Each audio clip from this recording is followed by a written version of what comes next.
General Hospital spoilers reveal that Drew's rescue may be coming from the last alliance anyone expected. And that is exactly what makes this story feel so powerful.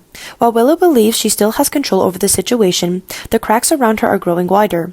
Kai may become the first to sense that something is deeply wrong, noticing that Drew's condition does not fit the helpless image Willow keeps presenting. Alexis, with her legal instincts and emotional intelligence, could quickly realize that Drew is not simply weak or recovering, but trapped in a nightmare where he is conscious yet unable to fight back. And then there is Scout, the emotional heart of the story, the one person who would never stop believing that her father is still there, still trying to reach her. Her connection to Drew could become the turning point, because even when adults miss the truth, a child who loves deeply can sometimes feel what no one else can explain.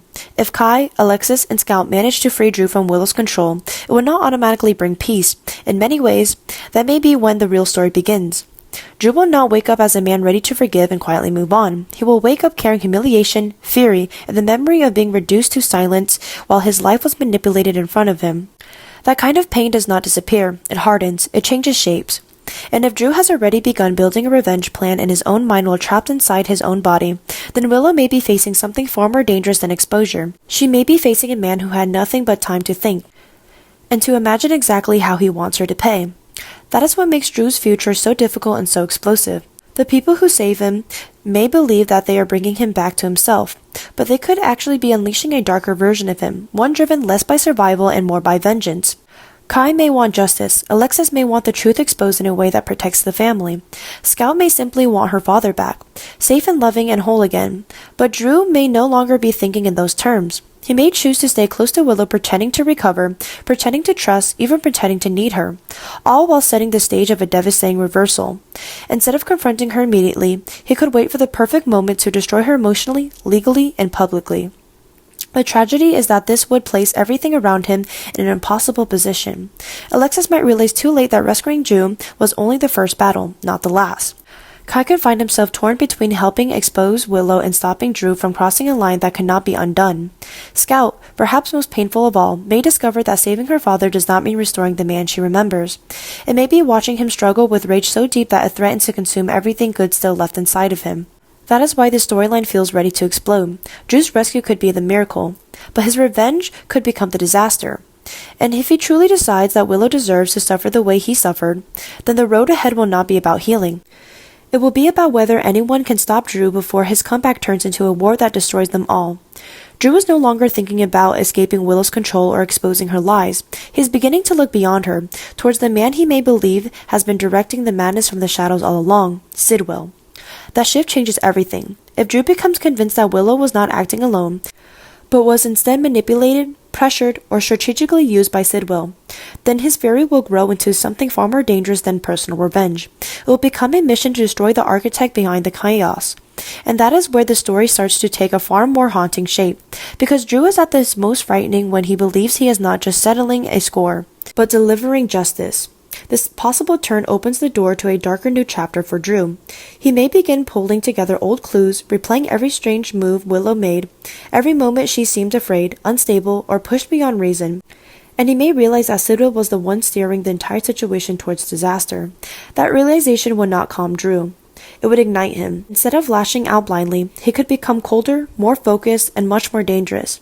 The shock would come from seeing Drew evolve from a victim into a man with a carefully forming agenda, one willing to go after the power behind the curtain rather than just the person standing in front of him. For Willow, that makes the future even more terrifying. If Drew starts targeting Sidwell, her own position becomes deeply unstable. She could end up trapped between two forces she can no longer control: Sidwell, who may see her as expendable, and Drew, who may no longer trust anything she says. Her future would become haunted by the fear that every lie, every compromise, and every reckless choice is now circling back to destroy her. Drew's new storyline would not just be about survival. It would be about exposure, revenge, and the unraveling of a much bigger conspiracy. And if he truly sets his sight on Sidwell, then Willow may soon realize that the most dangerous part of this nightmare is not what already happened. It is what Drew is about to do next. Drew is continuing to make one disaster choice after another. And each mistake is turning the story into something far more even volatile and dangerous. Instead of learning from the chaos already surrounding him, he seems determined to escalate it, pushing himself deeper into conflict with a growing list of enemies who are no longer content to stay in the background. That is what makes his latest turn so shocking. Drew is not simply reacting to danger anymore, he is helping create it. Every reckless move, every emotional outburst, and every attempt to strike first is widening the circle of people who now have reasons to come after him. What makes this new phase of the storyline feel so haunting is the sense that Drew may not fully understand how far the danger has already spread. The threats around him are no longer isolated or temporary. They are expanding, becoming more personal, more strategic, and more ruthless. By trying to control every outcome, Drew may actually be feeding the very nightmare he wants to defeat. His enemies are multiplying, his instincts are becoming more unstable, and the consequences of his actions are starting to reach beyond him and into the lives of everyone connected to him. This is why the story feels like it is entering a darker and more obsessive chapter.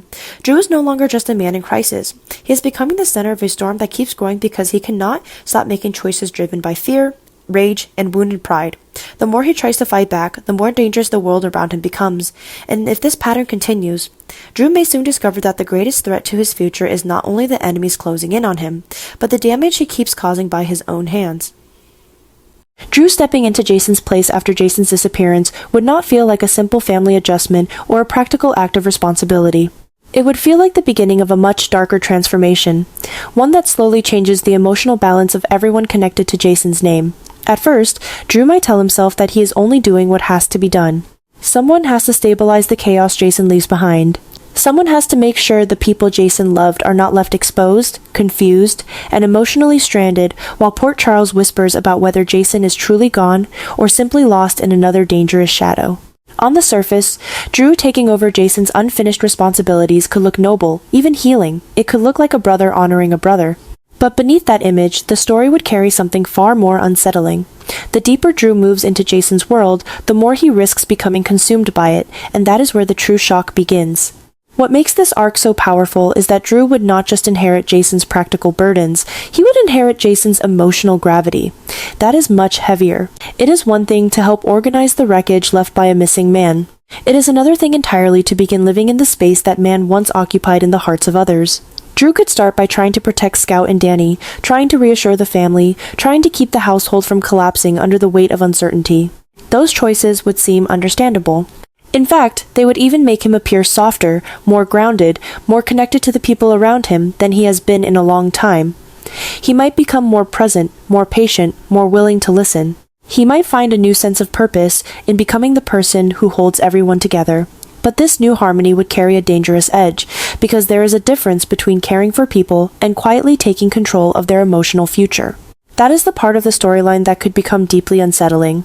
Drew may begin by helping, but helping can slowly become managing, and managing can quietly become controlling.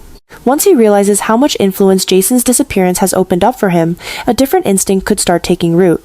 Drew has always been a character capable of convincing himself that his actions are justified if they are tied to protection, stability, or family. That mindset becomes dangerous when grief and uncertainty create an opening for power. If Jason is gone, then Drew may start to believe he is not just filling a temporary role. He may begin to think he is the natural replacement, the one who now gets to decide what is best for the children, what the family needs, and what kind of future should be built out of the wreckage. The frightening part is that he might genuinely believe he is doing the right thing. That is why his personality change would matter so much. Drew becoming more harmonious with his relatives would not automatically mean he is healing. It could also mean he is learning how to position himself more effectively inside the family structure. He may become warmer, less abrasive, more emotionally available, and that shift could make everyone lower their guard. After so much chaos, people often cling to the person who appears steady. If Drew starts offering comfort while everyone else is drowning in fear over Jason, he could quickly become the emotional center of the family. But that kind of acceptance can change a person. It can feed something hidden. The more Drew is trusted, the more he may start to feel entitled to shape the outcome. And once that happens, his role stops being supportive and starts becoming possessive. Scout and Danny would sit right at the center of this growing danger. Their future would become the biggest issue, because they are not just children in mourning. They are symbols of Jason's unfinished legacy, living proof that his absence leaves behind real human consequences that cannot be easily managed. Drew may tell himself that he is protecting them, but the question is what kind of protection he is really offering. Is he preserving their emotional well-being, or is he guiding them toward a version of family life that places him at the center and gradually erases Jason's hold on them? That tension would make every decision feel loaded. The children's grief, confusion, and vulnerability would create the perfect environment for a new authority figure to step in and quietly rewrite emotional loyalties. Danny's position in particular would be explosive. As Jason's son, Danny carries the strongest direct connection to Jason's identity, and that means any effort by Drew to influence him would feel especially charged. Danny may be old enough to sense when something is shifting, old enough to feel that Drew's increased involvement comes with unspoken expectations. He could begin to resent the pressure, even if no one says it out loud. He may feel that Drew is trying too hard to become necessary, too eager to stand where Jason once stood. That would create emotional conflict that goes far beyond ordinary grief. Danny would not just be mourning a missing father. He would be watching another man gradually absorb his father's place in the family, and that could fill him with confusion, anger, and guilt all at once. If he resists Drew, he may be treated like a child acting out. If he accepts Drew, he may feel like he is betraying Jason. That inner conflict alone could become one of the darkest parts of the story. Scout's future would be just as troubling, but in a different way. She may respond more openly to Drew's new warmth, especially if he becomes more emotionally available and attentive than before. That would make the situation even more complicated, because her trust in Drew could seem comforting on the surface while quietly deepening the fracture underneath. If Scout starts leaning on Drew more heavily, then he gains even greater emotional influence over the shape of the family going forward. He may start making choices for her future that seem protective but are really designed to secure his own place in her life. Education, home stability, family routines, emotional boundaries, and even her understanding of Jason's memory could all become part of Drew's new calculation. That is where the obsession begins to show itself. Drew would not just want to care for Scout. He would want to define what safety means for her, and once a person starts defining reality for a child, the line between love and control becomes dangerously thin. The real shock of this storyline would come from the possibility that Drew does not become colder as he changes. He becomes calmer, more composed, more integrated. That makes him far more unsettling than if he simply snapped. A dramatic villain is easy to identify. A man who gradually becomes more accepted, more helpful, and more central while also becoming more possessive is much harder to confront. The family may even praise Drew for stepping up. They may admire how well he is handling the pressure, how much he seems to care, how effectively he is helping everyone move forward, but moving forward is not always the same thing as healing. Sometimes it is just another word for getting in the wrong direction. And if Drew begins to steer the family's healing process while Jason is still only missing, not confirmed dead, then everything becomes morally unstable.